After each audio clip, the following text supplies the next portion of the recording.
life on the line trying to keep this music going. Look around, I mean, I feel like it's because we come from nothing. You're really digging from the underground for real. When they say underground, when you're in Waco, you're really underground. It's a struggle. Like hip hop, it comes from the ghetto. It might be corporate right now, but that's something that comes from the ghetto. That's ours. This fight, this hustle, this blood, sweat, and tears. People have lost their lives for this hip hop scene here in Waco. It was a way up and it was a way out, and it was to keep his children from having to want. The victim inside the red car did suffer a gunshot wound. It's hard to lose a child. It's hard to lose a child.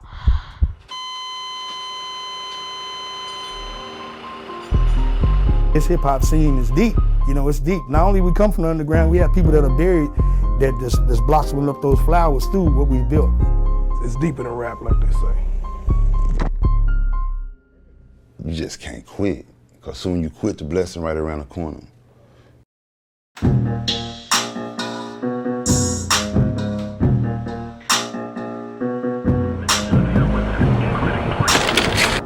area is still blocked off and probably will. That's just living in Waco, honestly, so, you never know what could happen. The first thing is always the David Koresh thing. Like, people was like, oh, what? Oh, y'all crazy down there or something like that. 911, what's your emergency? There are 75 men around our building. Okay, get It's been times when Baylor was kind of, Baylor was popping and it was cool to be from Waco. And now it's more kind of like Magnolia and what they're doing down there, so it's a more positive light on it. Representing this Waco motherfucking shit, it's our time. You heard me, I want to say what's up to the north side, park side, east side, Sherman, Maine, they shut it down when we still alive. Trentwood, motherfucking projects, South Terrace on the south side, it's us, baby, it's our time. Heard? Come on, bring it on.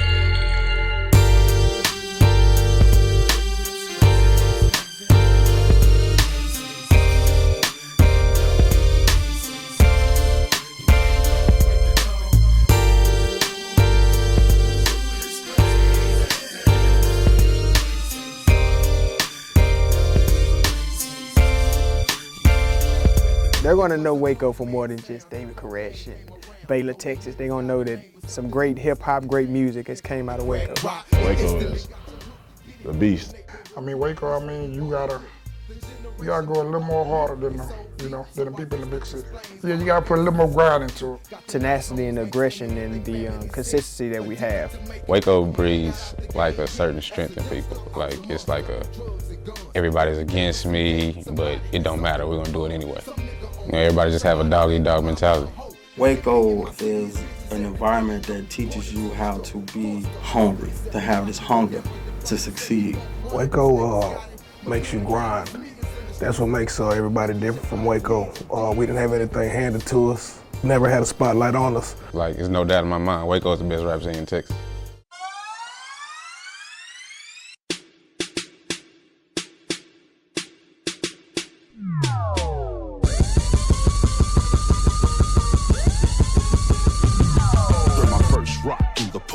Have nuts, have paper. I come from roaches in the icebox, rats in the bathtub. Waco is a force to be reckoned with.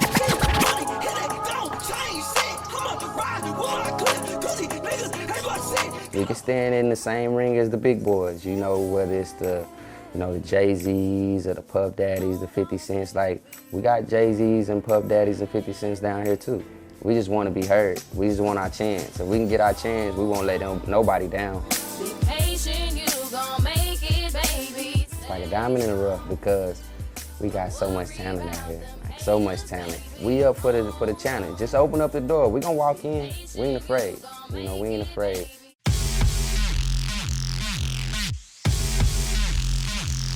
Came from rock bottom with nothing that I saw with wings. I am not stopping, I'm coming if it's more to see. Ignored the dream, now they gotta applaud the king. It's my ego trip, I'm hoping you enjoy it. Waco just kind of molds, anybody from here. All different kinds of people, it's a melting pot, but the thing we have in common is our community. Yeah, I got what it takes to make you. The hip hop scene down here is thriving, but it's like unknown secret. I think once we're heard, the whole world will know we have something to say. Keep me from drowning when town grand. 10 toes, I'ma stand. Hustle till my casket drop until then, I'ma play the game. Like Waco is just like, it ain't no place like it, man. I mean, you know, everybody know everybody, you know what I'm saying? There's a lot of love, there's a lot of hate. You know, they come with the territory, but at the end of the day, it's home. We're already on the runway, you know, with this music thing. We've been on the runway for a while. I think now we're actually taking off. They're afraid of what they don't know. I guess they're too scared to find out.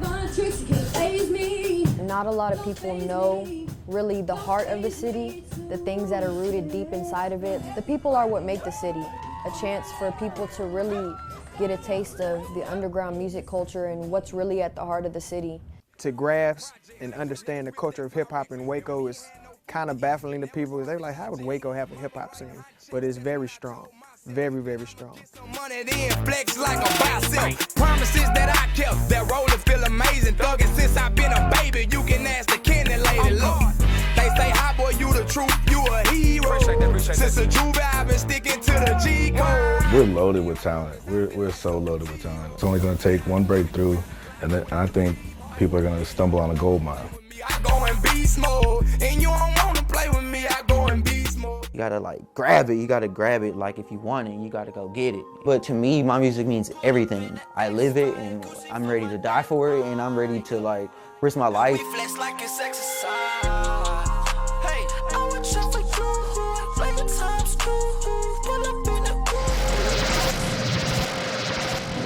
These some new rhymes, I'ma do fine. Break it down in 2 lines, these blessings come in due time. Put off a goodbye, backwards I'm too high. Eyes kinda slanted, got me looking like a Mulan. How about my bread, stacking up them croutons. Mayo over mustard, better yet that great poupon. You know, Waco has the videographers. We have graphic designers that are good, lots of artists that are talented. We have a hip hop station. A lot of cities don't have hip hop stations. About tripping, but never tripping cause my shoes tied. All about my business, little buddy, I need a suit tie. Skirt, so much, I need some new ties. We have all the ingredients. You know, we have all the ingredients. We just gotta, whatever it is that's cooking up, man, the timer's gotta go off sometime, you know, it's gotta get ready because we have everything.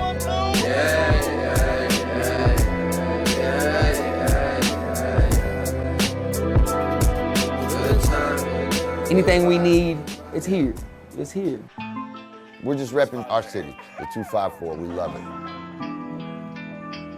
It's not like we want to win so that you can lose. It's like Waco needs to win. Let's all win. You know what I mean? Like there's no type of zero sum. We gotta drag you down in order for us to be big thing at going on at all. In my opinion. Let's get wild. I'm saying answer, I need to dance. I wanna show you with no manners. I can't romance, so show me money on Instagram. I know propaganda. Send the honor way like nah. People don't think that you have anything to say, rather than hay hauling watermelon, picking, playing football. You know what I'm saying? Small town living that you can get out and be who you want to be.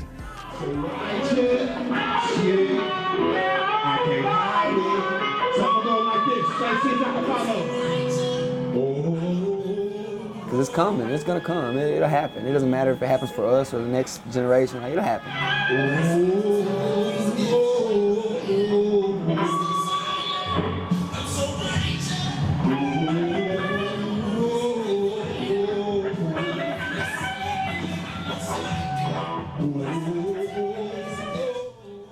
It gotta be the real story though, you know, it gotta be the real story.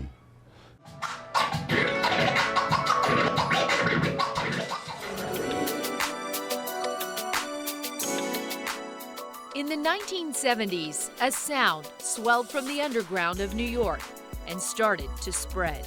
It was at a time where you have to be from a certain region to be considered hip-hop. Mm-hmm. You know, if you weren't from New York, you know.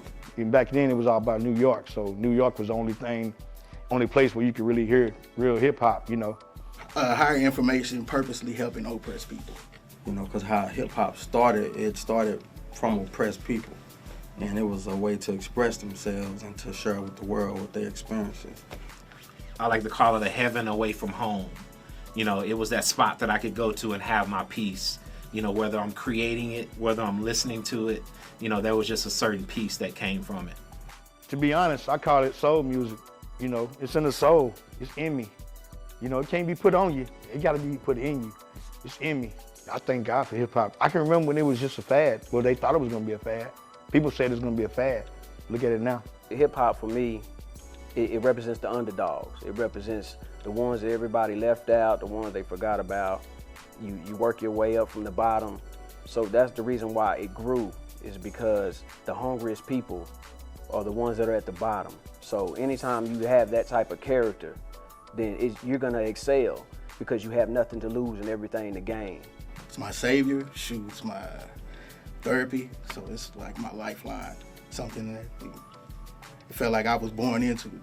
Hip hop saved my life, I can say. Hip hop was a third parent. It gave me confidence. It gave me love for self. It gave me an identity. I lived and breathed it. As Waco entered a new decade, the pioneers of Waco hip-hop were coming from predominantly one place, a housing project called Parkside Village.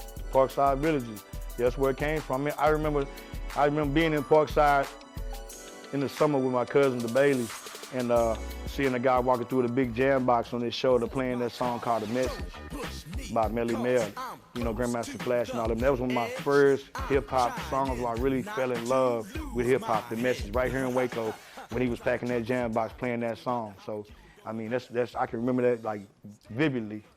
The first, like, guy I ran into that really was a street rapper, or he was like, I mean, I was amazed. He was a young guy, his name was Day K.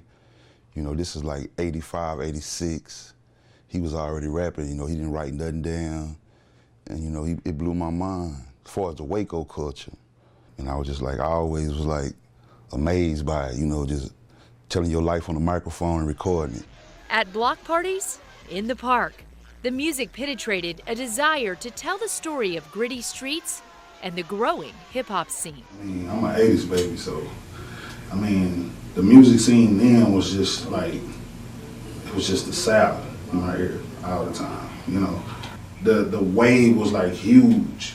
My recollection of the hip-hop scene here in the Waco area, it started with the Bone Shakers. And, you know, Simon kind of sticks out in my head because Simon was one of the DJs I looked up to as a kid, being out the crowd, watching their block parties on the block. I was out there watching them rock the crowd. I started to see a lot of different artists, you know, popping up. One of the first females to ever do it here in the city was actually from Parksideville, Donna C. and her husband, Scratch Master T at the time.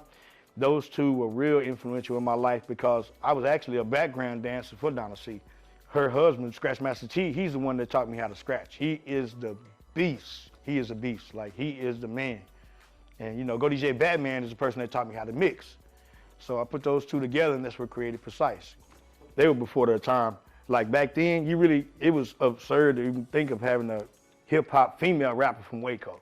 Like, you wouldn't hear, all you know was New York, Queen Latifah, MC Light, you know, Roxanne, Shantae, people like that. But Donna C, I'm gonna tell you right now, Donna C was colder than any one of those I just named. But she just didn't get her due at that time because Waco was just not a scene that people were looking for hip hop at that time.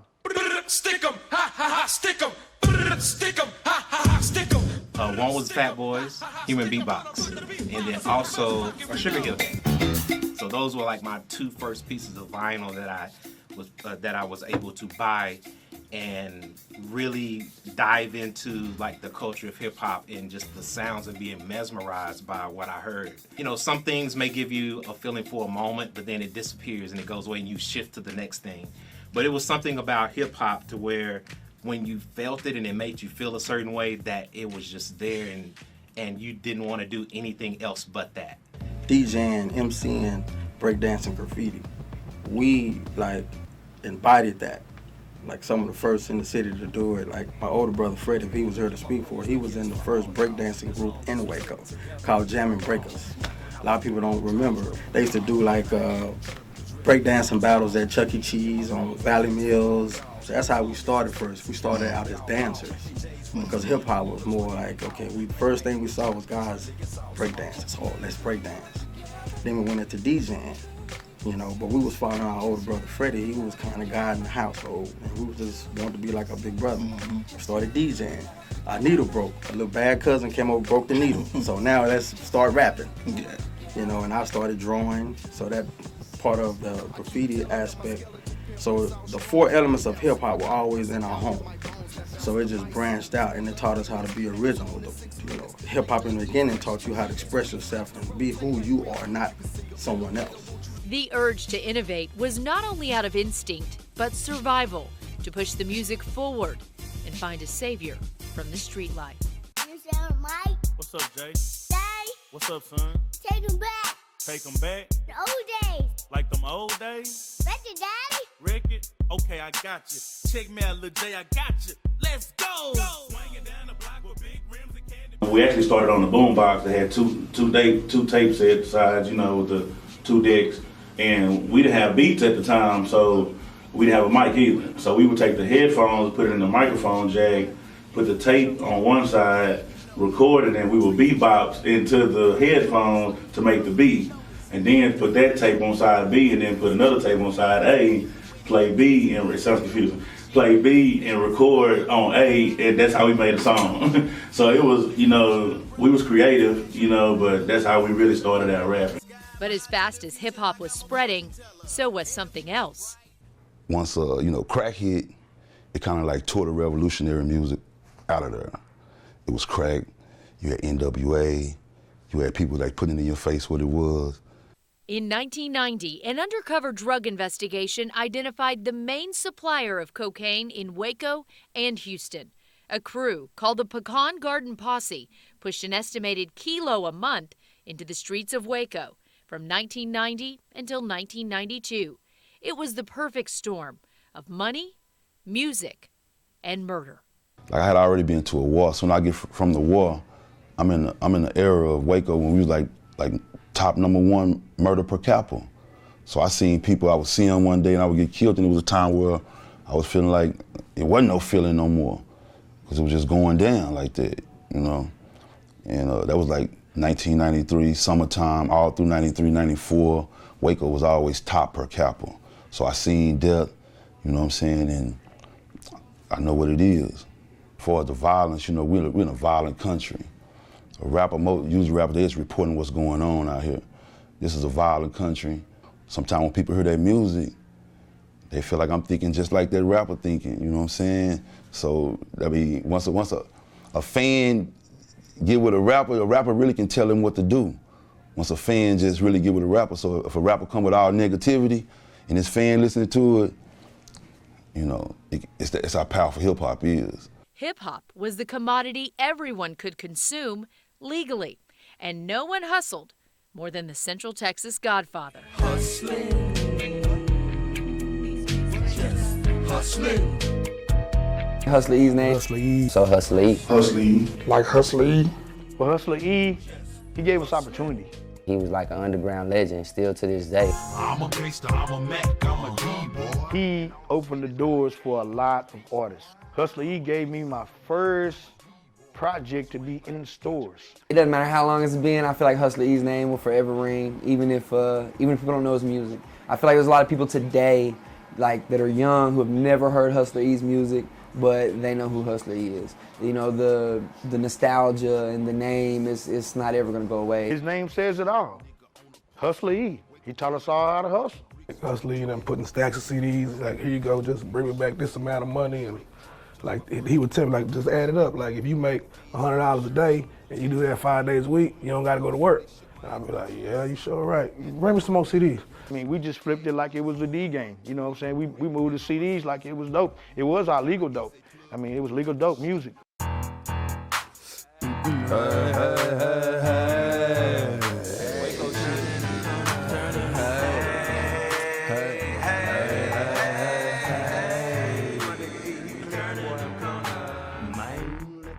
So, tell me the story. Oh, the story. They gotta know Waco got talent, first of all. Then they gotta know, like, this story gets deeper to it, so this is a real story. And, you know, I feel like once we all come together, like as a team, we can't be stopped. Eat the meat, spit the bone out, you know what I'm saying? What's good, I'ma get it. What I ain't feeling, you know what I'm saying? I'ma leave it out there. Like when we was coming in the game, you had to really like go touch the people. They got to see what you real. It ain't even about the music with me in Waco. You know, they know me for just doing music, but it's a respect thing. You know, I give respect and I demand respect, and that's just what it is. They look at me as like, you know, you still doing it, or respect is more than rap. You know what I'm saying? So, you know, that's my biggest thing, respect. Everything else will come. I guess, you know, we was in the streets, and we was rapping really like, we started rapping like we would beat on the bleachers at basketball games and just making chants. Then we would go to this little summertime program called Paul Quinn. It was a black college in Waco, and we would do chants there. You know, people would beat on stuff, and we would just chant. But that's how, you know, my first get into the Waco rap. I had went off to the military, and as soon as I get in the military and go through basic, they send me to Saudi Arabia. I'm in the Gulf War. So I go over there and I'm meeting guys just rapping over there in the military, and there's one guy, he was just like, man, you need to rap, man, just your voice. And I really never paid no attention. He would say, man, you need to try to rap. Then soon I got back to Waco, they had stationed me in Killeen. Out of all the places, they stationed me right back in Killeen, so I was back and forth Waco, Killeen every day. But one day I was in a store in Killeen, Texas, and I seen my homeboys from my neighborhood. They had a poster up. It was called Vision of Perspective. And they had, you know, it was tapes back then. It wasn't no CDs, it was tapes. And it kind of like blew my mind. I'm like, oh yeah, my partners, them, they doing it. You know what I'm saying? These are my partners, and they was on, like, we was on revolutionary rap. It was like on really rapping revolutionary, mixing with the streets. But when I heard it, I liked it, and I was just like, I gotta talk about the neighborhood. I ain't hear nobody say nothing about the neighborhood, but it was good music. It was like uplifting music. I mean, I just started writing it first. People was loving it, you know. And we had did a project called Lil Mob City. That was the first like street project in Waco. And Dark Side Click had a project. These are the first two groups. And you know, that just took over the streets in Waco. I dropped an album called Mama Raised the Hustler. When I dropped it, it just like took off. I was selling in all the small towns around. You know, Waco respected it, because you know, it's hard to get respect in Waco doing the music. But you know, I was pretty much living the life that I was rapping about, so people really knew who I was. This way you could come and you can have nothing. You could be from nothing. It's one person believe in you, and you can change your whole life with this music. This how it all started. That's me, P. In 1997, Master P came out with I'm 'Bout It, an underground movie that cross-promoted his music and life story. Hustler E saw an opportunity. I was like, yeah, he dropped an underground movie. I know I can do this too. So I just got people, you know, together that was really all my homeboys, and we did the Waco Kane movie. You know, and once I did that, you know, it was on. Some people call it Waco. Some people call it the Co. I done heard people call it the compound, man. Every time you bring up Waco, they bringing up David Koresh and saying we crazy. But it's another side of Waco where niggas on the streets, they call it Waco Kane.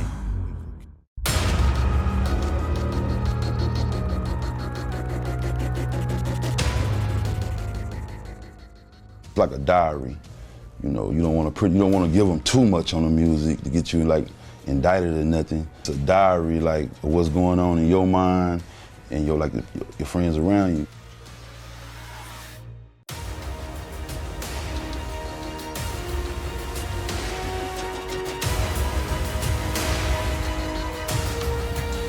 So what would you say to the kid that was making beats on the stadium bleachers? What would you tell yourself back then? Hey man, I seen you can do anything. You know, you got a beat in your head, a rhythm, put your beats with I see guys in prison, they do it on their chest, table, spoon. You know, we're rhythm people. You can do anything. This is a different game. You know, we was beating on the drum. We didn't think hip hop be like this. We didn't think the music would be like this for, you know what I'm saying? it's it's a beautiful thing. Thank you for the music. All Around TV and Hustle Vision, what's up, man? It's your boy KT Cool. You know what it is, man. Still holding the coat down. At the turn of the century, Waco hip-hop was gaining momentum. And we had a time where it seemed like we were next. Like the ball was right there, we were next as I turned too. I remember having chills on my arms when I seen KT Cool on Rap City, The Basement. He had an album called Ballinium, and he was the first artist from this area to be featured on Rap City, The Basement with Tigger. And I salute that, and I need you to press play so they can see this right here. Come on down! Yo, Tigger! What's up? Tigger, what's going on?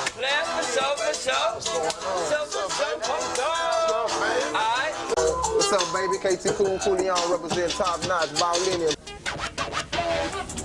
No doubt. What? What? KT Cool, Top Notch, bring that beat in, Tig, baby. Yeah, 1, 2, representing. Boy, just got through, record to that Ballinium. Now it's time for KT Cool to do his thing, this camera on, peep this out, baby. Come on, come on. Now picture your life with ice, nice cars with the stars, but you stress cause the shite store contract wars, it's deeper than you think. $1 million in the bank, where the secret is to be. Most of you niggas can't represent your name, city you claim in every town. Get homesick, you don't want it, so We were go building lay the it scene. down the way you say There had been a scene before us, but it had kind of died out a little bit just due to time. And like I said, there was no internet, there was no social media, there was no ways to kind of connect this stuff. Everything was word of mouth back then. You had to bump into them at the mall or the skating rink or, the local talent show.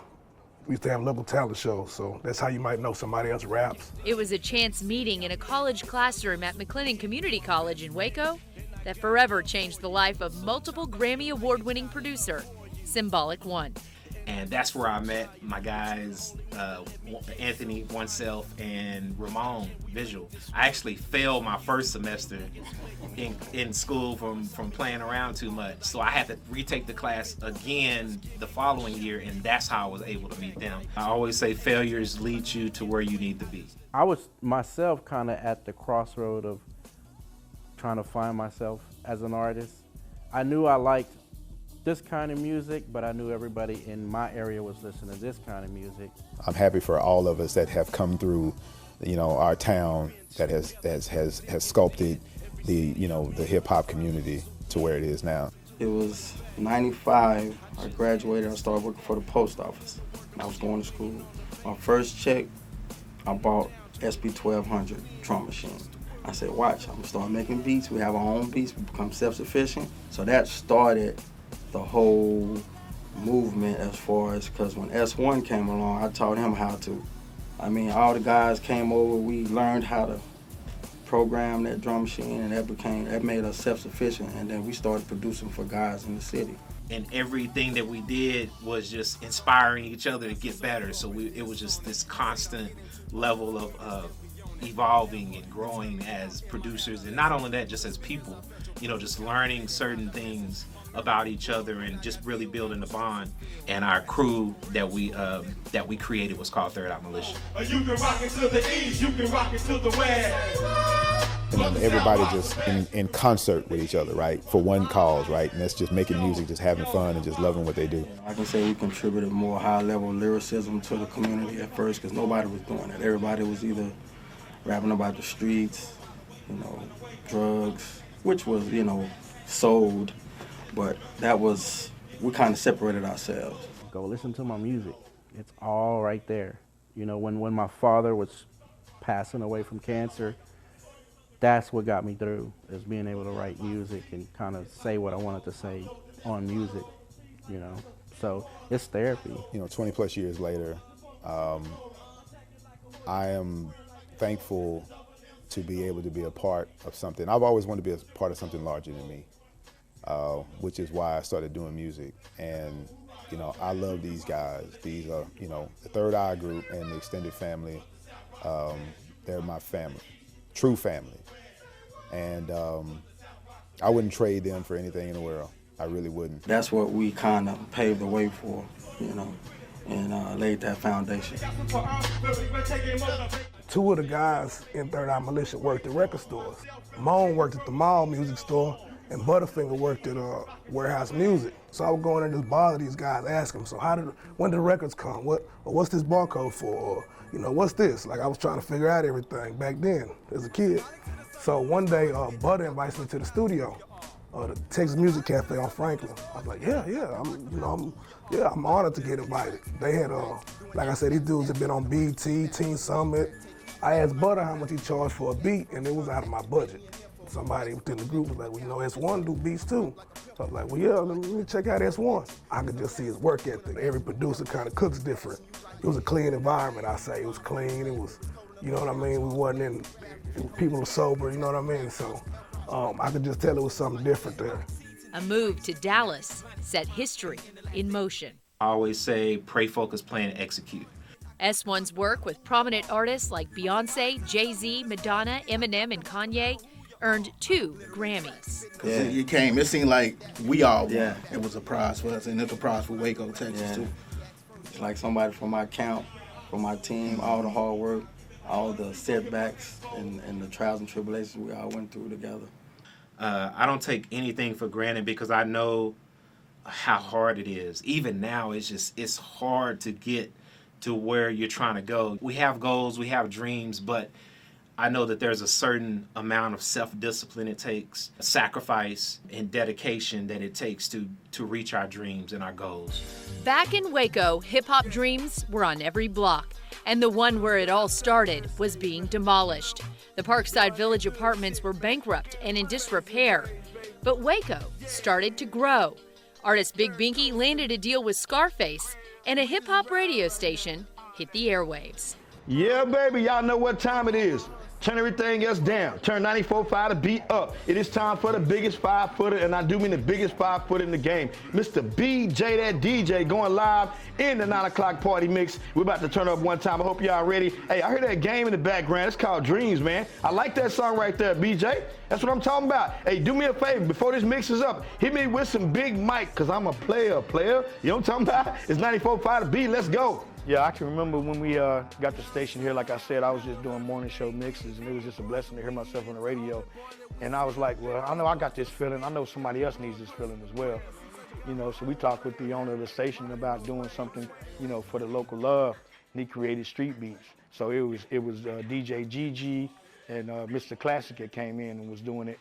I used to just come in and sit in on the show.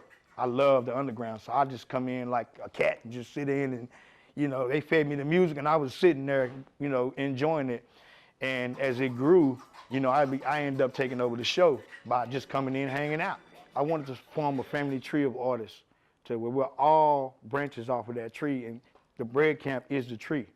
And we're all promoting each other. We're all, you know, helping each other, and everybody just, you know, plugging each other in and being our own fans and building fans off of each other. That's the whole purpose of the Bread Camp movement, was to build a fan base quicker than what we normally would by being individuals. That's the way we built it. Bread Camp movement got behind Binky. Everybody got behind Binky to make sure that we were at his shows. We showed up and, you know, just cheered him on. As like, we were like the crowd, you know, we were his cheer squad. We was his promotion team, you know, pumping him up, you know, campaign. We did a campaign. He's like running for president, so we had to be the campaign trail. And as that went on, people like Scarface end up seeing it and hearing about it. And that's how it came about of Binky ended up signing with Scarface. When Binky got signed by Scarface and got scooped up, that was a good sign, an indicator of, okay, people was paying attention and they must want what we have, you know what I mean? Because by him getting that deal, we thought, well, you know what I'm saying? I mean, somebody from Waco that everybody knows, and he signed into this major artist, this legend. So we think, you know, Binky got the deal. You can shine a light on the city, but, you know, didn't go as planned. But, you know, but we still striving. Shine our own lights. We got to shine our own lights. We got to. I was taking my daughter to daycare. It was like 7:30, 8 o'clock in the morning. And my phone rang. And it was Scarface. Me at the time, it's early in the morning. I'm like, man, who is this? And he was like, hey, this Brad. I just hung up the phone. I was like, somebody playing early in the morning. You know, I'm trying to get my daughter out of school, so I wasn't really in there. Boom, just kept going. Picked the phone up again. Hello? Say, hey, man, don't hang up on me no more, man. This is Brad. So I'm like, this Scarface? He was like, yeah. I say, hey, man, I'm giving you the green light. I need you to be in Houston tomorrow. So I'm like, okay. We all got up together. We shot down to Houston. And before I could even make it into the studio, like, when I walked to the doors of the studio, he was playing 10 Toes Down. He could hear it way outside of the studio. So when I walked in, like, he didn't even acknowledge me. Like, he was just sitting with his back to the board, and he was just listening to my music. And then he just turned around and was like, see, I don't gotta do nothing with you. This is what I need right here. I ain't have to do this with Luda. You remind me of Luda. I was like, okay, all right. You know, I'm just stuck because I'm sitting there with a legend, you know.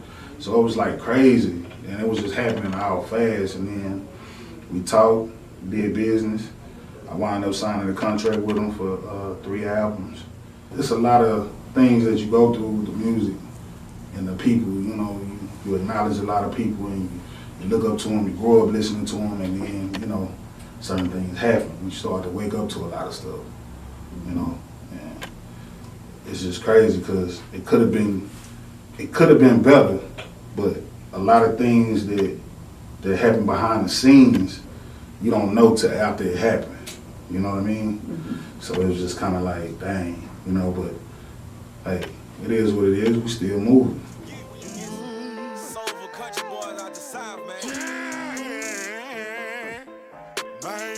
You gon' respect this hustle. You gon' respect this flow. You gon' respect this spirit. You gon' respect this soul. Legends, Hustler E, T-Toke. That's legendary. I don't even know where you would find this. This is Big Binky's first CD. This is back when Big Binky, I've known Big Binky since Big Binky didn't rap. Big Binky used to just sing hooks. He was like a hook guy. He would come to the studio and they would just get him to sing hooks. He had a real good voice. And now if you listen to his CDs, he doesn't sing at all. All he does is rap. So he kind of made a transition. This is where it all got started. Shout out to DDG for setting that up. So I keep that stuff like this I keep because I keep it all because it's memories, man. What year is this? 2011? 2011. I'm coming off a mixtape age of selling a bunch of CDs and making money. And then when this one came out, it was a mixtape, and the hand-to-hand wasn't the same because of the quick advancement in the streaming and stuff. So this right here really motivated me to, man, I gotta start making original music. Mixtape music is not gonna cut it anymore. So, close caskets. Yeah, because mixtapes was my bread and butter. That's how I grew my name. That's how I made my money. That's how mixtapes was my stuff. And man, killed me. And we got some long lost classics. Throw mine in. See, this is Big Joe. This is DJ K&B's. He is a legendary producer from Waco who actually passed away a long, long time ago. If I'm not mistaken, he was killed. His real name was Candy, but DJ K&B's.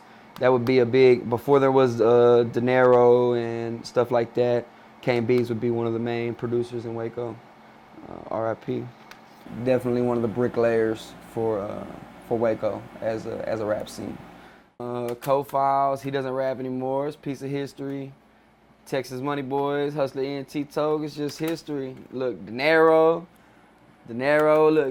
his face was on a CD one time. Y'all might not believe it. He'd be hiding from the camera, but De Niro, Cam KT, this is probably Cam. I don't know if this is Cam's first CD or not, but it's definitely one of his, rated as one of his classics.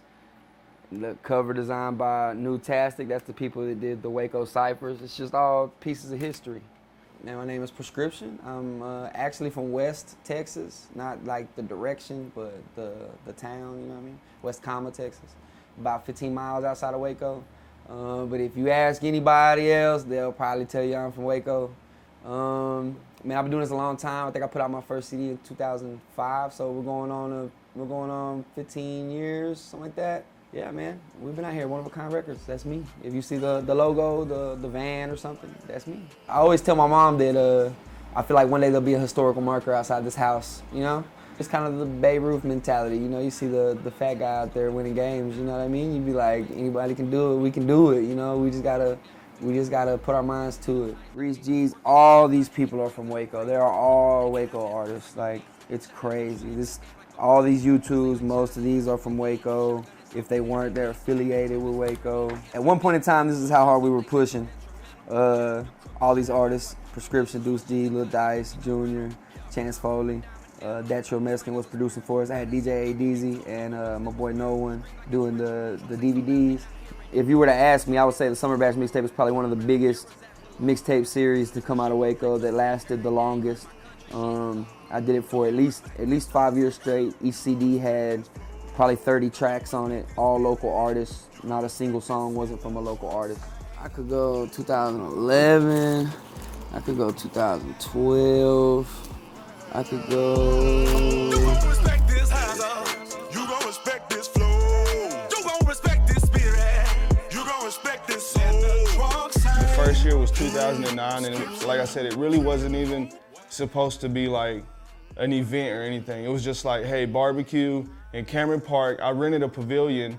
It was like the whole city kind of pitching in ideas, pitching in work, hard work, everybody promoting the event. I mean, the park, I would say we were maxing out maybe like 1,000 to 1,500 people that would be there. Well, then at the end of it, we had moved to the convention center, and the convention center had changed their floors, is what they told me, and they could no longer have car shows. So it kind of just came down to venues, because once that venue ended for us, our option was to go back to the fair, but everybody knows how hot it is in Texas, especially in Waco. Still get emails or like calls, text messages. Eventually we will get that building and that venue, and hopefully when we do, then I can get everyone back together and get everyone back and maybe put another show together for everyone. Some venues in Waco shut their doors to hip-hop forever, but school lunch tables were always breeding grounds for rap battles. They almost banned rapping because of us, because of the crowds that were forming around us rapping. We were the youngest to do it at the time, like as far as getting a rap van with our album covers on it, running commercials on BET, trying different angles. No major labels in Waco at all, so we had to start fresh, independent, and we just worked our way from there on up. Just to have any type of impact on my city is like, we could have been doing anything negative. We were just staying positive, trying to do some music and just trying to, better ourselves and our situations. From the group that brought you Rap Hustlin' Volume 1, Voice of the Game. Just like the ones that came before us inspired us, hopefully we inspire the ones that came after, and it will continue to go. The Waco Cypher was a touch point for up-and-coming Waco rappers to prove their veins bled hip-hop. A cypher is basically just a group of people getting kind of in a circle or being in the same setting and rapping. You step forward and bring what you got. It's really like a showcase of, different styles or abilities or whatever. Everybody was like on the internet saying what they was gonna do in the Waco Cypher and who wasn't the best and why they were the best, you know what I'm saying? So it was like prove yourself, like test your mic, Killer Instinct, Mortal Kombat type of thing. I'm more lyric driven.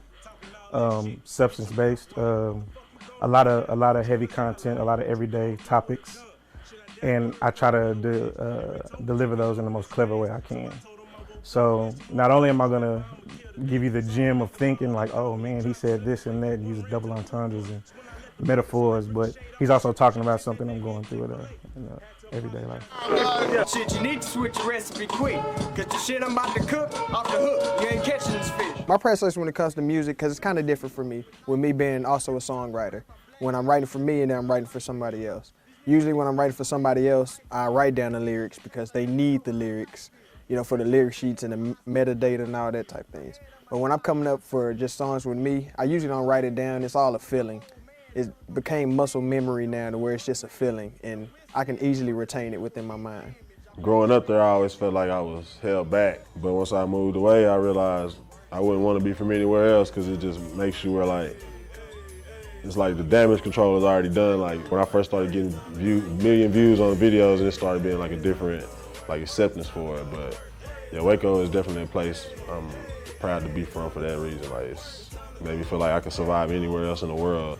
I think I'm 4 albums, 100 mixtapes in right now, so my music is so layered and there's so much stuff that you have to actually sit and listen with and live with before you can really understand a lot of it. So I think just being from where I'm from and with me feeling like I didn't have the tools that people have, like I wasn't born into a family with a lot of influence, or I didn't have like a big family to rally behind me and help me get this going. This was really just me, young kid with a dream, and I feel like as far as I pushed it to this point, I think I'm just proud of just the whole overall, the growth of it, and what people can look and kind of take from it. Like, man, if he can do that from there, take it here, like just anybody could do anything, so.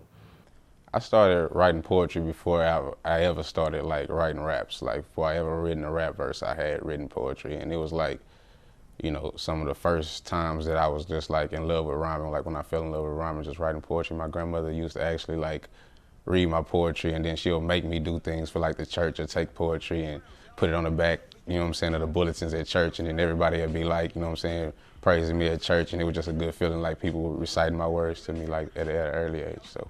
Some of the best rappers, some of the best writers in the nation, in the world, and DQ Hampton's gonna make music for you to jam to. It's still untapped. And there's so much talent here in Waco. I mean, so much talent here in Waco. And then, like I said, if that one person does come into Waco and see all the talent, they're gonna be a genius.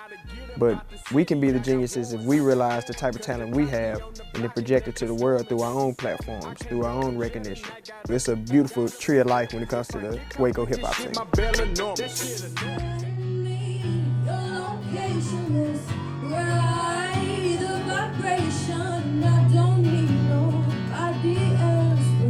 I think that music, it's not meant to be listened to, it's meant to be felt. And so I feel like if you don't keep an open mind and an open heart when you're like experiencing art, then you might miss out on something. I'm learning how to be a good performer, and I'm learning how to be outward, you know, in front of people.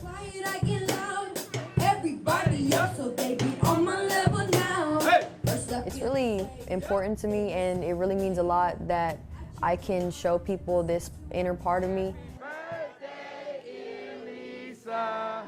Happy birthday to you. Oh, she got them all. All right, for those of y'all that don't know, Elisa is fixing to turn 16 on Monday, am I correct? On Monday, she will be 16, so it's a big one today. It runs in my family. My grandmother, she can sing, and back in her day, she used to be on the radio and be like a radio personality. My uncle, he's a Latino Grammy winner and a musician. He can play all kinds of instruments. My mother, she can sing too. She was like in choir competitions and different things when she was like in high school and growing up and stuff like that.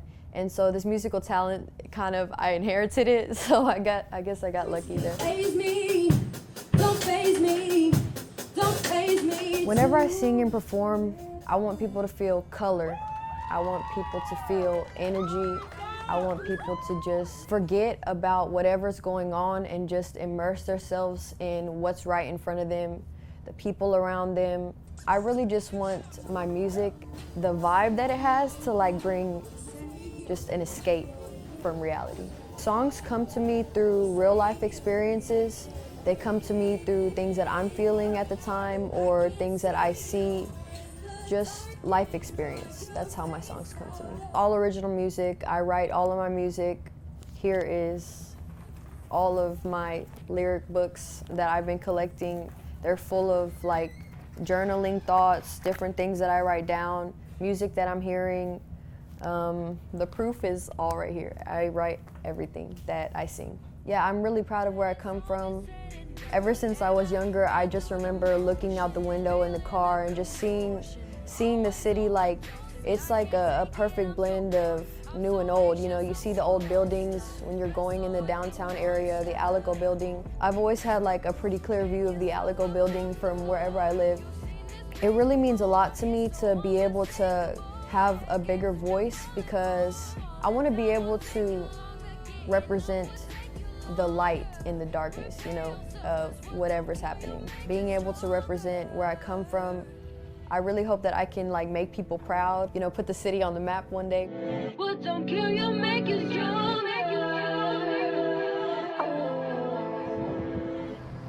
shit, Rico, man. Oh, they're still in there talking about you. They say you need a reality show, bro. It's great. I think I see y'all last time. I remember you. I remember you live last time. I told you.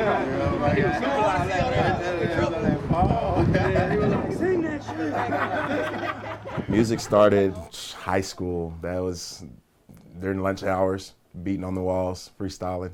6th grade, I was recording with a tape recorder. Like I play a boombox over here and have a tape recorder over here, and I was like pressing record and rapping off the instrumentals. Middle school, high school, I was putting out CDs and stuff like that. High school, putting out CDs, and I was making money off of them. They were just, I had to burn them one by one back then. It really started off with me just always being like a one-man band. Everything coming from my mind, like one mind, one goal, being successful, like one vision of not stopping until you reach your goal. The most painful experiences I've been through in my life, like, have made like the most beautiful music. So I know it's a reason, a purpose that I've went through those things. Texas Voices Hip Hop, J Trouble, Scene 1, Take 1. This studio, this is the 6 Shooter Junction, proper partner studio. It's our own private studio. My first time walking in here 6 years ago, man, I was like, this is a vibe. Like, I've been in a million studios in and out of town, and just this one, my creative process in here is just, it's unmatched anywhere else. I love it. It's home. My name is Terrence Moore. My stage name is T-Mo. Grew up right here in Waco, Texas, North Waco. Lived here my whole life. Never really wanted to be a rapper to begin with. That wasn't my thing. I was always just kind of good at it. It was a thing everybody does. You know, school buses to games, you know, we're rapping in the back, getting hyped for the games, or at the lunch table, somebody's beating and, you know, guys are just rapping. So it was always a thing everybody did at school. And I didn't take it serious until I went to college. I went to college at Houston-Tillotson University in Austin, Texas. And I was rapping to some of the guys, and they're like, why are you here? You need to go be a rapper. And I was like, a rapper? Like, no. I'm here, I went to school for marketing and to play basketball. I don't want to be a rapper. They convinced me to come home, and so back in 2010, I moved back home to Waco, and I've been rapping ever since. Best lyricist in Texas, hashtag. I'm a part of Proper Partner, and we've met some pretty neat people and made some pretty neat connections, and so I've had the pleasure, and to me it's a pleasure, to be able to monetize my music by licensing through TV and video games. I got what it takes to make you. You know, you hear your song on radio, and that's crazy, but to hear your song on, you know, live television, it's just different. And then most recently, Mortal Kombat 11, which is crazy because it's my favorite video game of all time. So that was kind of my go in the closet and scream moment. It's like, oh, Mortal Kombat, all right. I was giddy. I used to have to beg my mom to rent that game, Blockbuster. You know, like, oh no, it's good, Mom. It's not violent at all. Yeah, so for me to get my song on there years later, it's surreal. After that, I went to New York and competed in a team backpack tournament.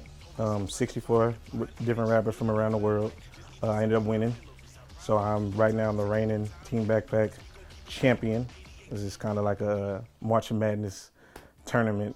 Even though we were competing, it was dope to see different people from around the world that had the same Look passion. into the eyes of an elitist, a dragon fire breathing. I'm so good they think a motherfucker cheating. I'm a demon, I'm a heathen, I'm a creature. Jeepers creepers through your speakers. Nino Brown type of killer, but I'm not my brother's keeper. Treat your man like a horse, but I eat her like some dessert. Hit her in blue lights, it look like Tommy fucking Keisha. And I'm all in the belly. I got a crib, fuck a telly. See, eagles really don't argue with crows when they left the nest yet. I was recording my first mixtape, and one day I was just like, I'm the best lyricist in Texas. I think lyrically, I'm unmatched. I don't think anybody can match me.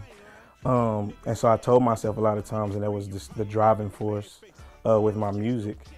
And you know, people kind of picked up on it and started calling me that. And that tournament was just kind of years later me proving Need it. a squirt at your chest, so you tryna latte, huh? If you speaking on me, better get your facts straight, bruh. Proving, you know, my naysayers wrong. Anybody that, oh no, you're not the best lyric. What?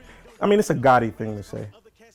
You know, it's almost obnoxious. But for me to go and prove it, you know, that meant something to me. I brought that back home to Waco, so.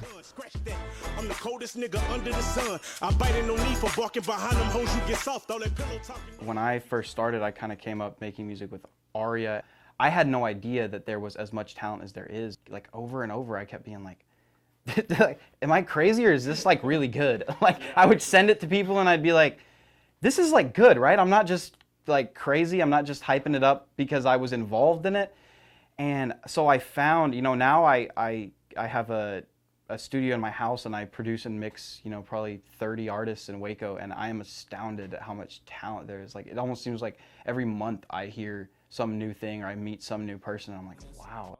They ask her who the best, and you know she be saying Nori. My shawty got tattoos all up on her body and Farsi, baby. There is a lot of talent, like by far, but I don't think people always get the recognition they need or they deserve. So like you'll see people who get like 150 plays, 200 plays, and that's the max they're ever gonna do, but they could actually like sell out shows or something if they wanted to, if people actually heard it, gave them a chance. A lot of artists' mistakes is they always try to like pop off in their city first, and they obviously don't realize that there's literally so many of the thousands of, you know what I'm saying? Like you could just do it anywhere else and your city's gonna catch on. As soon as I got signed, like people caught on here, but like what, 100 people knew me before. You know what I'm saying? So it's, you don't have to be the man like in your city. You can easily go, it's still in your city, do it, network outside, and then people are gonna come to you.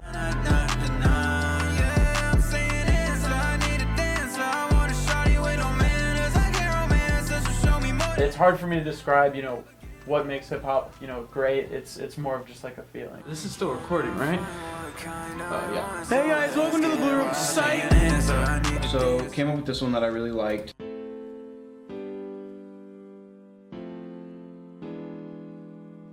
And then obviously had to find a real instrument to put it on. So I found the, what is this? The ambient space piano in Omnisphere. Threw some effects on it. Copied over the same chord progression, but messed with it a little bit. So I have a bass line, arpeggiating some chords here, added a little lead melody on top, and then it's playing the whole chord progression an octave up, like really quietly, just to make it a little sparkly on top. Sounds like this.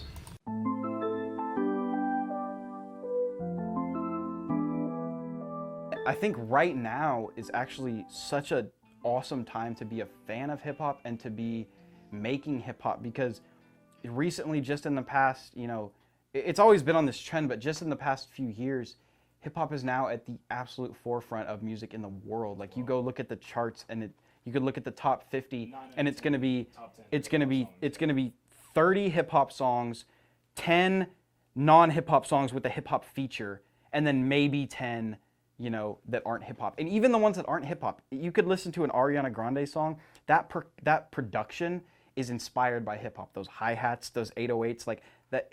Hip hop is at the forefront of the creative mainstream music right now, where anything that's happening in mainstream music that is new and fresh and exciting, 90% of it is being done in hip hop and then kind of spreading from there into other genres. Add the kick in.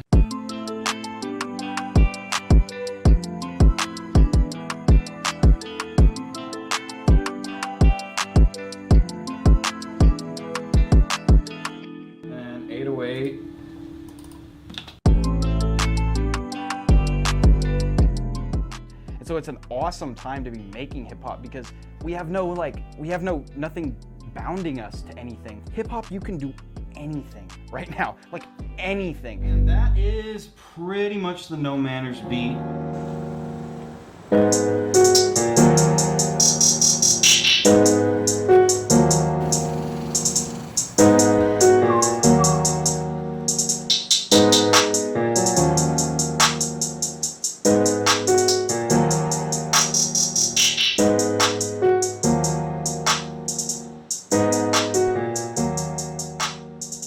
My name is De Niro the Great, born and raised in Waco, Texas. I am a producer, and yeah, that's what I do. First, I started probably when I was around about 17, and I've just been into music ever since. This is kind of like a little mellow, got like a little R&B feel to it, hip hop.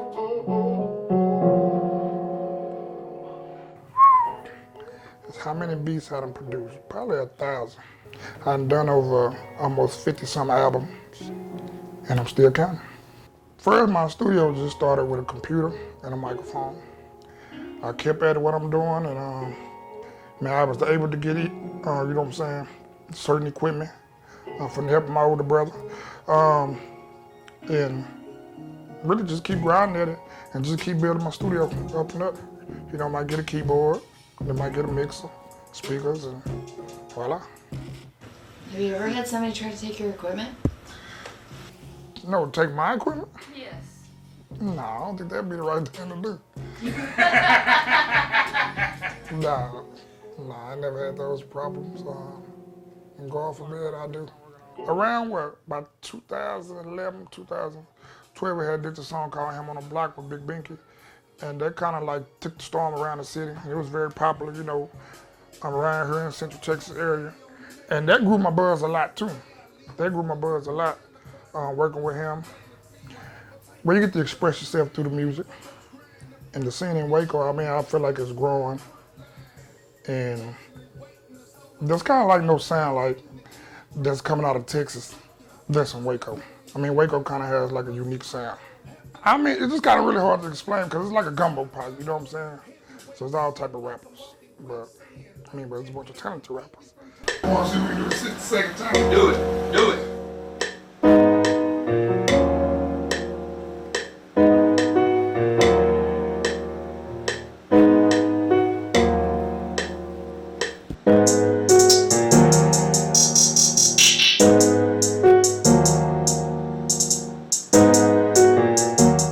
And to be where I'm at now, and I'm still doing music, I'm still relevant in the city. I mean, because there's a lot of people that came and went. So, I mean, I'm thankful every day to be doing what I'm doing.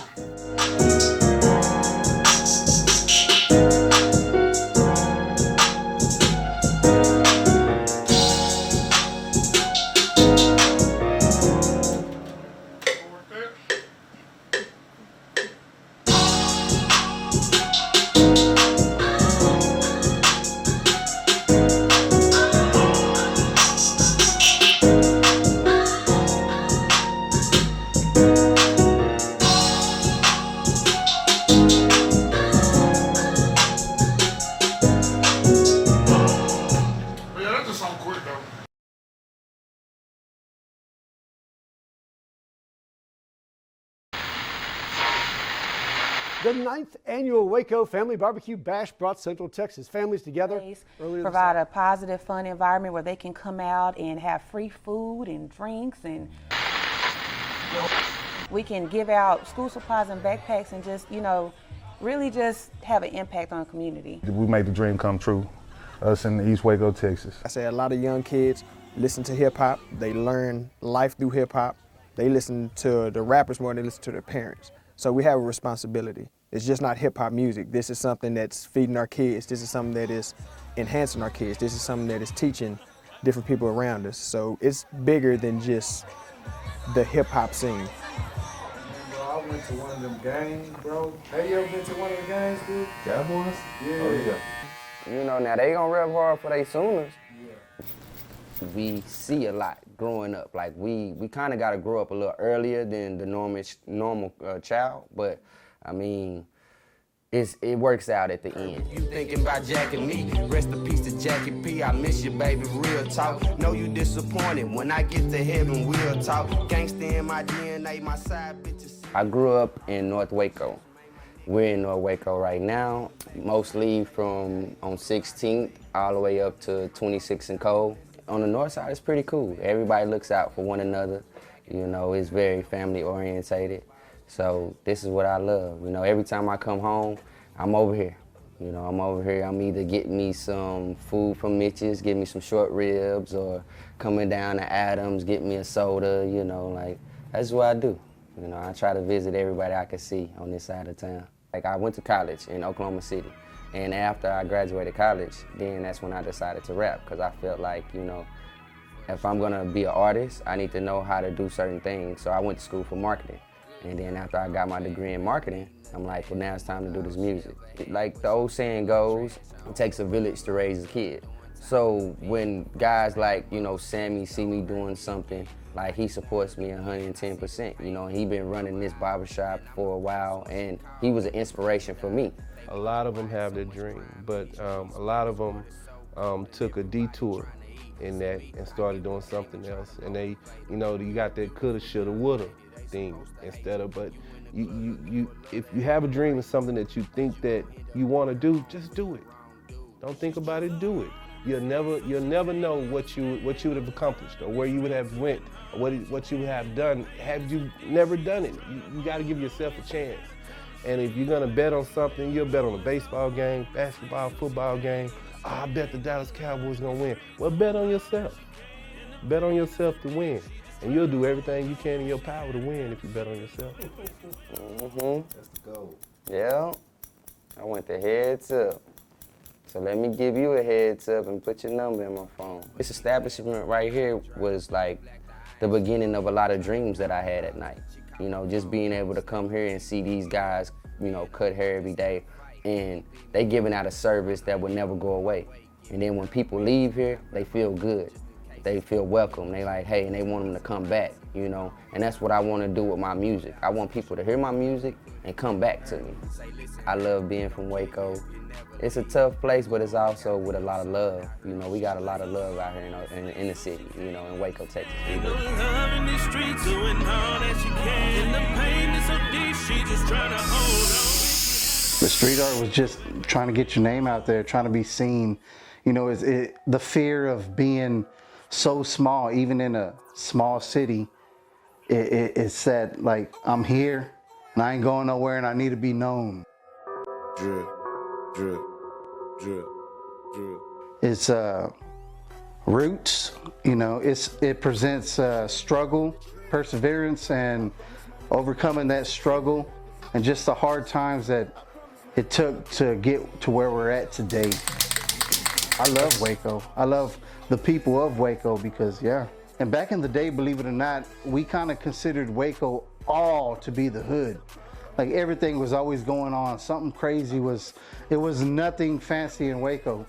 But we adapted and we grew to love that. And that's all we knew. So of course we love our city, even the ups and downs, even the grimy, gritty. We came from the gutter. Waco's kind of considered the gutter to me because it's just been grimy and it's been slimy and some people consider it dirty. But the Ninja Turtles are from the sewer too. And everybody loves them. And they come out and they save the day. And, you know, so we're kind of like Ninja Turtles. We came from the gutter, we're still here, and now it's getting a little shine to it. So Lord, we need you to show up. We need you to show out. We need you to minister. We need you to speak to hearts. So Lord, we thank you. We trust you. We believe you, Lord God, in Jesus' name. Amen. Amen. Amen. Amen. I'm a DJ. I bring hope to the culture and love God. Many moons ago, I was in trouble. We haven't always walked the right life. And so I was going through a spell where I spent a lot of money on attorneys, going in and out of court. And I needed something that was positive in my life. We might have tattoos and we might have grills or we might have piercings, but we still read from the same Bible and the word's still delivered the same. And for those that believe in Christ, you know, we have a home for that, where you don't feel judged. And that's what it's all about.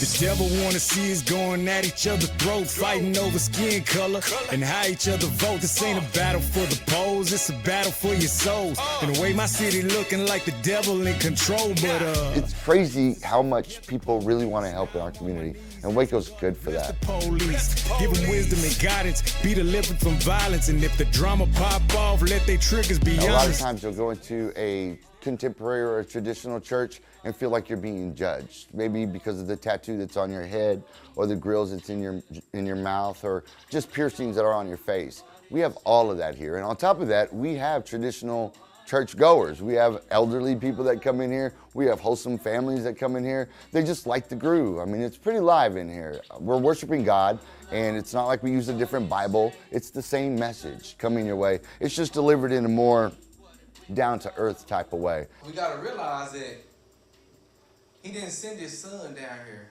on earth to live in the flesh for religion. I believe it's needed desperately. I've seen a lot of people coming up missing lately, and people that have been found have been brutally abused and spread out.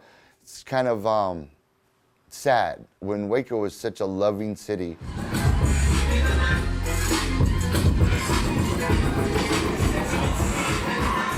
We're on the street level. We see what happens out there, and we need those people on the ground to kind of keep their eyes open for us. Believe it or not, they are street soldiers out there, and they do the good looking out. A lot of times, they find themselves playing heroes.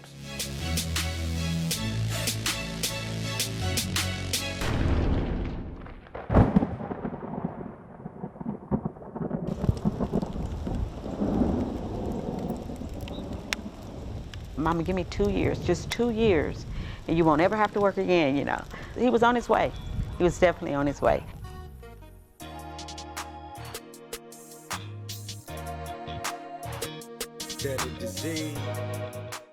It was a way up and it was a way out, and it was to keep his children from having to want. That was his thing. It's hard to lose a child. It's hard to lose a child. But I know my son, and I wouldn't have wanted to lay like that, you know. So I had already made up my mind. If it came to that, I knew what I was going to do. But God was gracious, and I didn't have to make that decision. Didn't have to make a decision.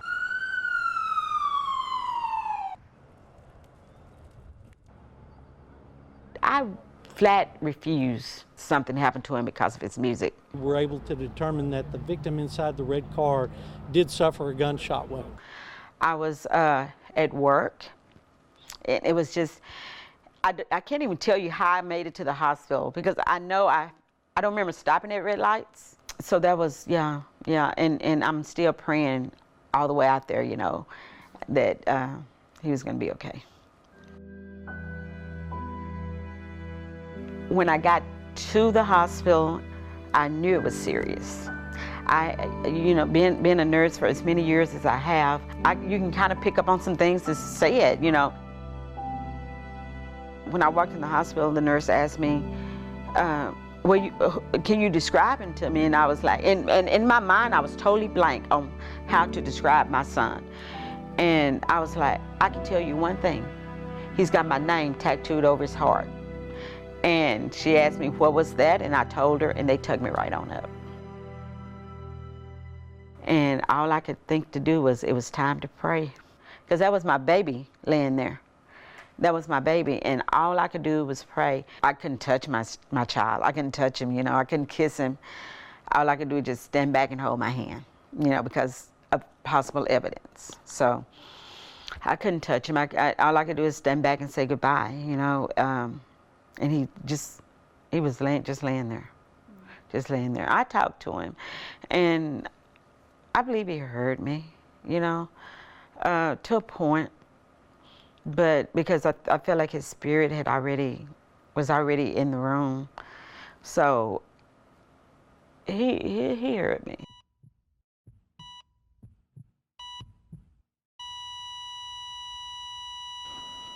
He was already gone. I mean, that's all I could think of was how, who, you know, and those two things kept coming to my mind. The detective said something about the language of his music. She was like, oh, maybe he got killed behind some of the lyrics of his music. His music was his music. He was an artist. They just wanna see me lose. They don't wanna see me make. On his last CD, it had something about they tried to take me out of the game, you know, but it did not work. But it did. You know, it worked. Somebody took him out.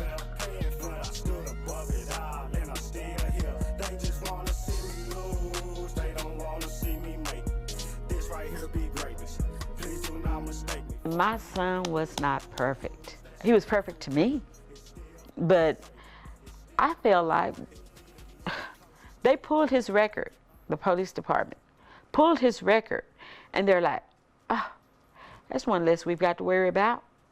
Do I feel like that? I sure do.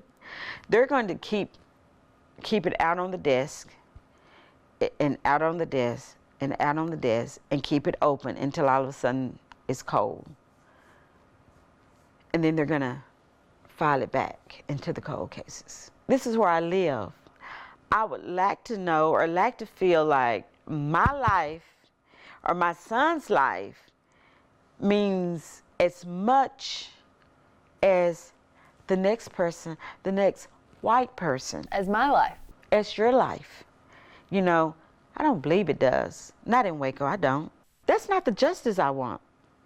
You know, I want to look that man straight in his eyes. And I want him to know the pain that he's got. I don't get it. And then you're a coward. You're a coward. Kenny Smith, you're a coward. Yes, he is. But I want justice and I want it right.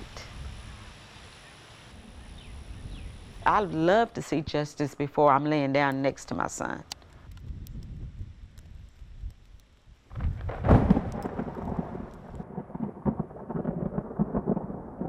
Man, the loss of a brother, the loss of a son is something that I wouldn't wish on my worst enemy. You know, the night my little brother died, Dan died, I was in Hillsborough. I actually was in the studio with Hus Lee that night. We were in Dallas at the Sound Lab, had one of the best nights we ever had. And got back and got the call, got back to the house and got woke up with the news that my brother had been killed at a house party in Hillsborough. He had been stabbed. And I had to call my mom. That was the worst feeling in the world, to call your mom and tell her that, my mama walked in and, my brother was gone.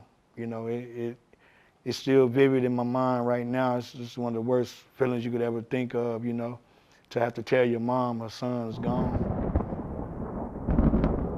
PJ, that was my bro. Like, that was like my real deal brother. Like, we did a lot together. We came up in music together way before he was PJ 18, and I was Cam KT for that matter, you know what I'm saying? It was Preston and Cameron. We weren't the cool kids in school, you know what I'm saying? We was the funny kids because we looked funny. And he was a huge part of Waco rap scene. Like, I fed off him, he fed off me. Somebody that I know I inspired, and he inspired me for sure. I knew he wanted to reach high peaks and potentials with doing it, and his life was taken from him. And it's just hard for me as being like someone I consider a brother, and to see him pass away and not be able to pursue this music. So that's like a push in me too. He grew up on the north side on 18th Street.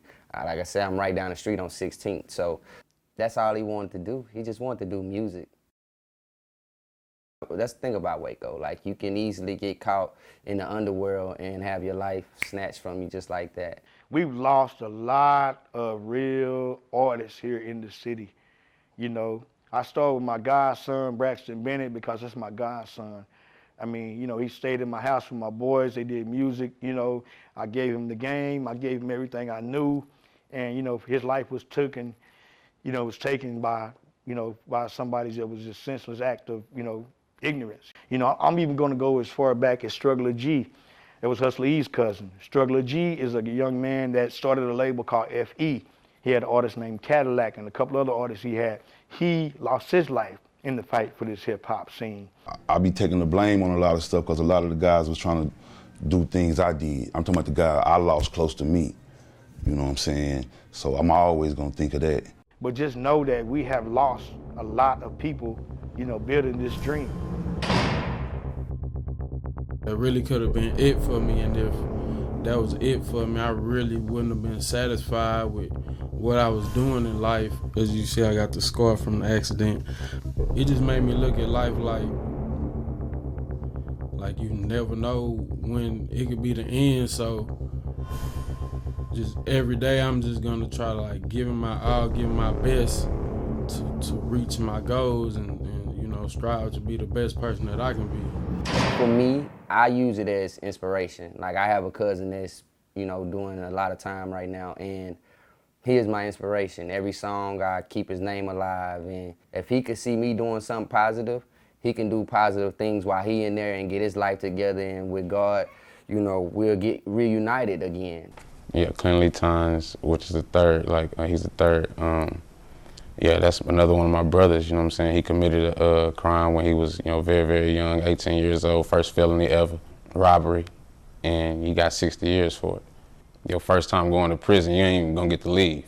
I feel like he was just made the example out of, and that's what music means to me. That's what this is, that's what the money's gonna do. I aspire to get him out of jail, give him a second chance at his life, because he's another person that I started doing this music together. That was my brother.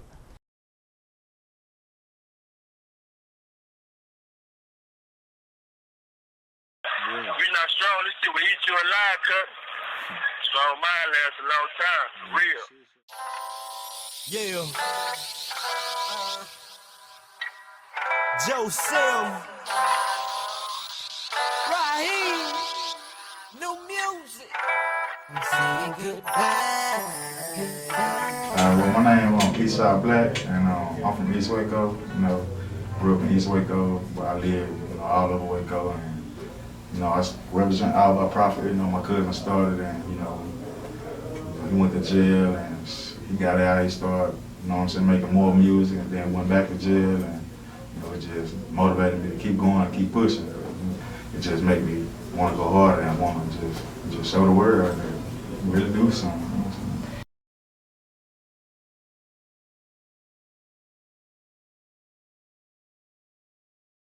They don't tell you about this part. Yeah, this is the other side I'm talking about. Watching your son grow up in pictures. Missing his first birthday, his first Christmas. First day of school, that real shit. That you can't get back. And he come up for parole 2020, but we always hope for the best but expect the worst, and we just keep pushing on. I mean, talking to him, like, he called every day, and it's motivating because he be telling me, like you it right now, you gotta keep going. He motivate me. Man, pay attention and recognize what's real to you in life and what matters the most. Evaluate what you're doing and ask yourself, is it worth it? Is it worth it? Yeah. Cause when the judge dropped that gavel, turn up the women, popping bottles in the club, staying clean, chasing that bag. That shit gone. That shit dead, homeboy, I believe that. Yeah. Reality stay in your face, and it ain't pretty either. Yeah. No, for real. Shout out to them boys hustling hard in that trap house. Be careful, cause ain't no love in that courthouse. Judge racist, he'll give your ass a bid. Separate you from your family, don't give a fuck about your kids. Yeah. Give your ass 100 years, you like, what the fuck I did? Baby mama leave you dry, you like, bitch, you gotta be kidding. Yeah. On the cell block, waiting on the laws to pass that man line. If you ain't heard, homie, it's time to hear about this part of the game. I'm talking about the struggle and the pain. Even the sunny days in and the rain, niggas glorify the game. Yeah, they show y'all the money and the fame, designer clothes, candy cars, a piece of change. But let me tell you about these chains. And shackle on your wrist and on your ankle. You a number, you no longer have a name. If you ain't strong, this shit will kill you. Be careful with the hand they try to deal you. Yeah, I know you gotta get that paper, I feel you, but be careful, nigga. Shout out to them boys hustling hard in that trap house. Be careful, cause ain't no love in that courthouse. Judge racist, he'll give your ass a bid. Separate you from your family, don't give a fuck about your kids. There it is, y'all. It's a rap like a gift. Woo! Keep God first. My grandmother, Miss Seltzer, taught me that. I pass on you guys every time I'm on the radio. And always thank God before you thank Facebook. And with that, we gone. Love y'all, baby. Peace. There's no place like home. No place like home. There's no place like home. You gotta always believe in the dream. Don't chase the money. You know what I'm saying? When you chase the dream, the money comes. It finds you. Really, rap is the news in a way. Like, it's all about just having your own voice, being unique, and spreading the message, Inspire people, live your dream, follow your dreams, make it happen. Definitely follow your dreams. Keep striving. That's all I can say is like, it's something that you gotta be really, really trying to do, and I'm really trying to do it. It's not gonna be easy. It's not really no blueprint or no rule book or a how-to always get what you're trying to get to where you're trying to get, but sometimes you just gotta write your own rules and try it your own way. I like to inspire people. I like to motivate people. People rapping my lyrics back to me and letting me know that they feel what I'm saying and they understand where I'm coming from. We're just like any other genre of music, man. We just want to have somewhere to play, be able to perform and speak our mind, and without looking for acceptance, I feel like everybody needs to accept what's going on out here. Yeah, man, I love Waco, man. Waco is always going to be the foundation, the home front. Yeah, I'm proud of everybody that has come from Waco and succeeded and done great things. Yeah, because we know that grind is real, because we came from the same grind. The greatest challenge for Waco is understanding that you can actually do it. Like, we have to stop the crab in the bucket mentality and actually realize if we do pull our resources together, we can change the whole frequency of how it goes, because Waco artists, Waco producers, Waco photographers, we're changing the way that people view the world. how people hear the world.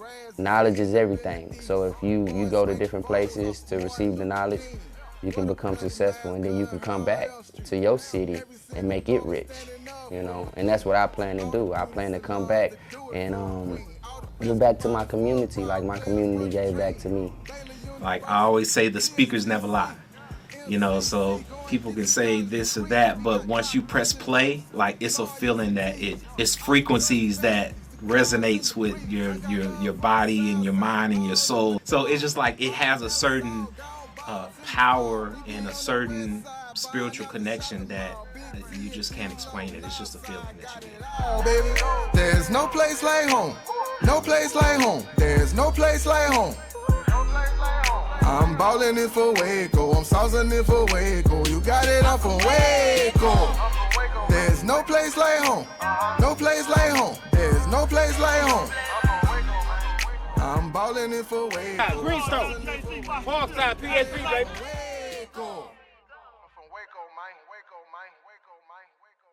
Like, it don't matter where you come from, you just don't quit.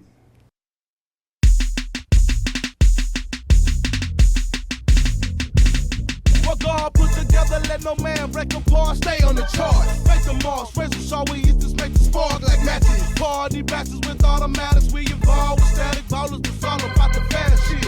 If fast lit, you won't believe how fast the cash gets. 600 bins, can you mask this? Sitting on chrome, get your own player, microphone major. Graduated from the streets, now my beats is on paper. Come on, haters, I got some beef with your potatoes. Focus on your flavors, or we gon' joke about you later. Smoke on your bagels and plan on blazing your whole sack. Whoever composed the track, better not hold back.